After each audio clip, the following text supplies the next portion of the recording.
Hey chefs, how's it going? Sweet Willy's here and welcome to Sweet Willy's Kitchen. And today is Tuesday, and that can only mean one thing, Taco Tuesday. So today we're just going to start with a basic taco recipe, something that's I grew up using and something we still use here at the house. So let's start off with what we're going to use. We're going to use about a pound of ground beef, some salt, some pepper, chili powder, and for our toppings, tomato, onion, some lettuce, and probably a hot sauce down the road. And we're going to use the El Paso stand and stuffed taco shells. Why? Because, well, I like that flat bottom.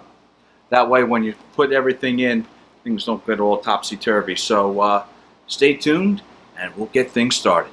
And we're back. What we're going to do is we've got our frying pan set up at our makeshift kitchen here. Remember, we still are still building a full-blown kitchen, but we're using the induction cooktop and an induction safe frying pan. So we're going to turn this on and we're going to put this at a 210. That's about medium heat.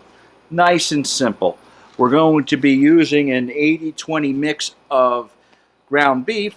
That way there's enough fat already built in. Again, food safety, can't stress that enough. Wash your hands 30 seconds with soap and water before and handling after any meat. So we've got about a pound here, and we're just going to put that in the frying pan right now. And you see with the induction cooktops, it starts pretty quickly. So what I'm going to do is what we want to do is want to get that broken up like so, because tacos aren't good when you put it in big clumps. So we'll get this going. We want to keep the heat down to a minimum. That way we don't burn and they can cook rather slowly. So a little bit of salt. I use the McCormick's grinders. Why? Because, well, I like freshly ground salt. I'm going to do a little bit of pepper. Okay, so in review, about a pound of chopped meat, salt and pepper, and let that get going. So while this starts to cook, now if you want, I'm going to put a cover on it so things don't get all dried out. I'll let that start to brown. We talked about this before. If it's got more than 5 syllables, I think twice about eating it. So I came up with a hack. When you're doing chilies, all right, when we're doing chili, and we'll be doing that chili down the road when we have the kitchen full on, one of the basics is chili powder. Chili powder has your onion powder, your chili, as well as your garlic powder. So what we're going to do is we're going to use this, dilute it with, mix it in with a little bit of water, and add that to the meat. That way, we'll still get that nice chili flavor without all the added ingredients. So, we'll take I think what we'll do is we'll take about a teaspoon or a tablespoon of this stuff here. All right, we'll take about a tablespoon of this. All right, let's see what we got here. About a tablespoon. Yeah, it's about a tablespoon. Well, take about a tablespoon of that. And then we're going to add a little bit of water. Okay, we'll add a little bit of water. Not a lot, just to get it loose. And then we'll add that to the meat. Okay, so maybe, about 3-4 ounces of water. Okay.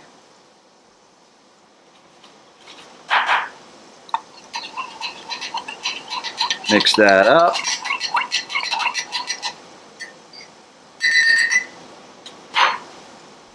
And there we go. See that? All right, we'll wait till the meat to start cooking a little bit more before we add that. Take that down like so.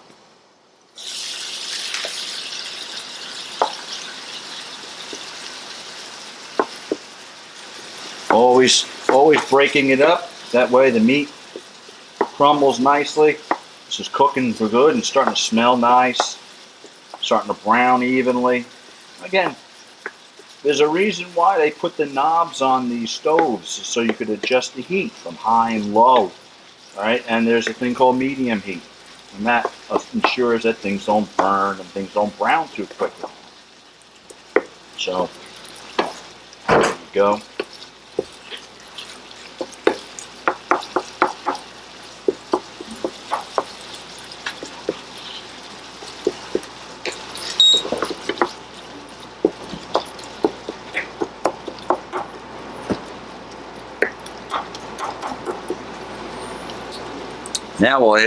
Now we'll add the chili powder mixture.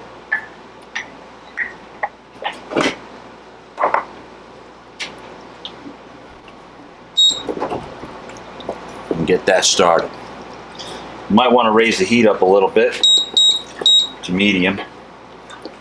Let some of this water boil out.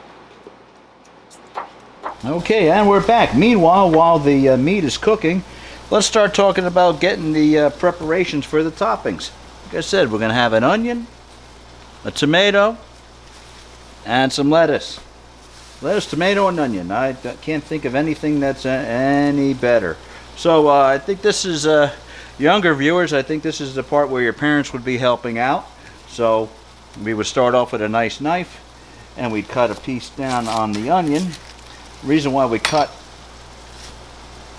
piece down, so now we have a nice sturdy surface to work on.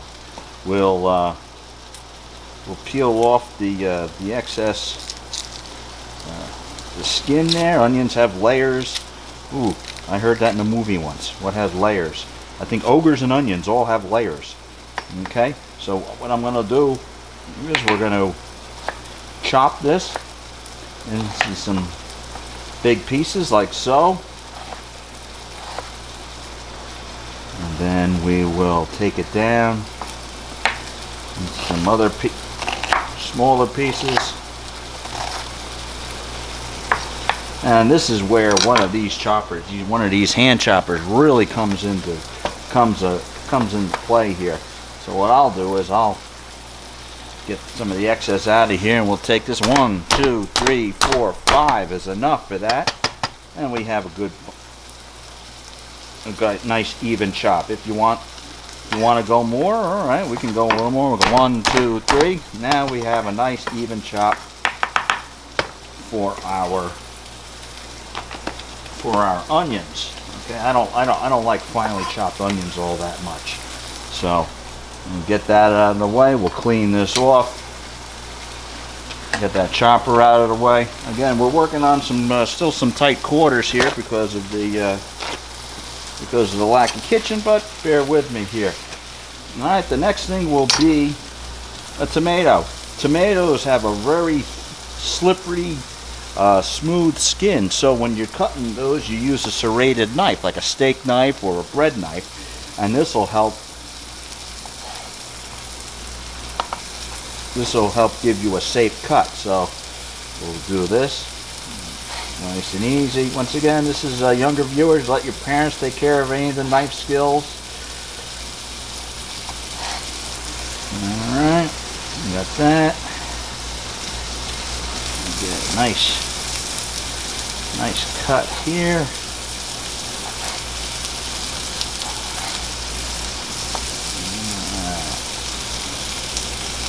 I think this is where you could use your big knife to chop.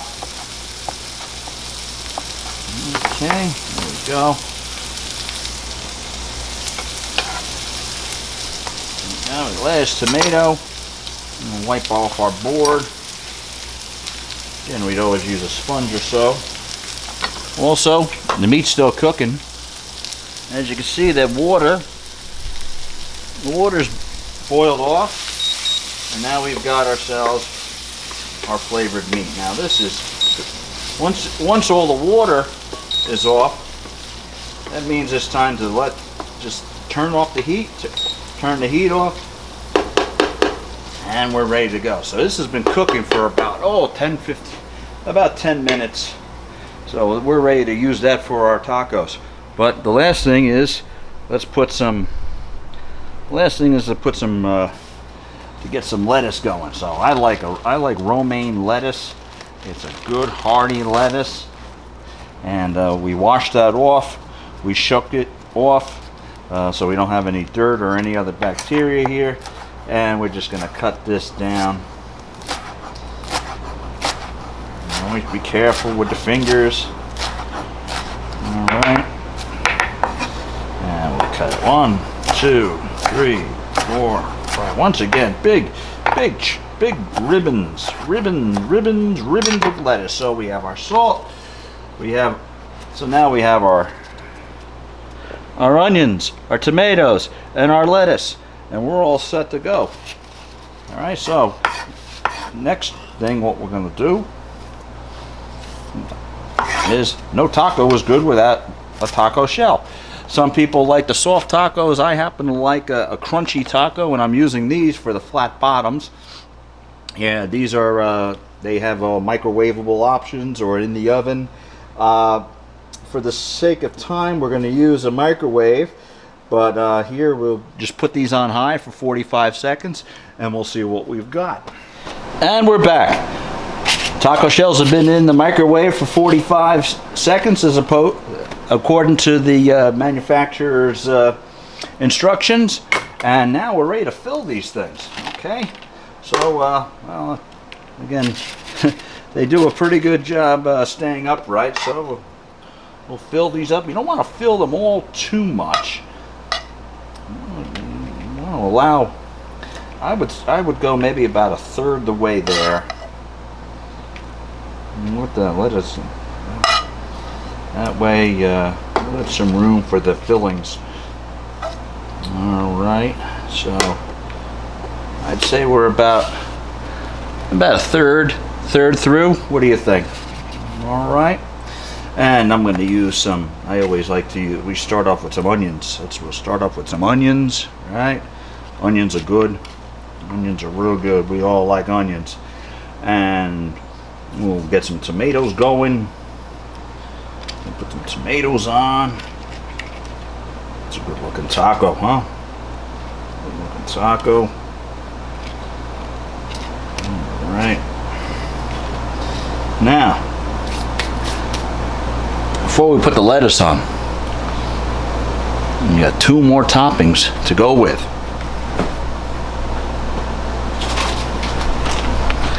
I like cheese. So use a nice cheddar. Other companies, they have the Mexican blends, their taco blends, which will use a cheddar and a few other types of cheeses. But I'm a straight cheddar kind of guy, so we'll go that route. Those look pretty good. Put that on the side. We'll sprinkle some lettuce on there, get some greens. I'll tell you, we got a lot of vegetables going on here. Lettuce, tomato, onions, all healthy stuff. We use chili powder instead of that the pre-made mix. Now, the next question. Some people like to put some hot sauce on it. So there's a couple ways you can go, and believe me, anybody who's anyone who has been in the supermarkets knows there's rows and rows of hot sauces, and there's taco sauces. Well, you've got something like the old El Paso mild taco sauce. You can put that on there. Some of your Mexican restaurants use the Chololo hot sauce. This is one of my favorites, but my all-time favorite, this is something that I learned last year when the Mommy and Gracie Show did the hot sauce challenge, was the Valentina Salsa Picante. This is my hot sauce of choice. This is my favorite. It's got a little more black pepper in it, so it's got a good flavor to it. So we're just going to drizzle a little of this on top, and we'll see what we've got here. All right, we'll take the one in the middle. Why? I don't know why. We'll take the one in the middle. So viewers, what do you think? Is this a taco for Taco Tuesday? I'm Sweet Willy. This is my kitchen. Cheers. Don't forget to subscribe, and we'll see you soon. Bye-bye now. Oh, for the taco.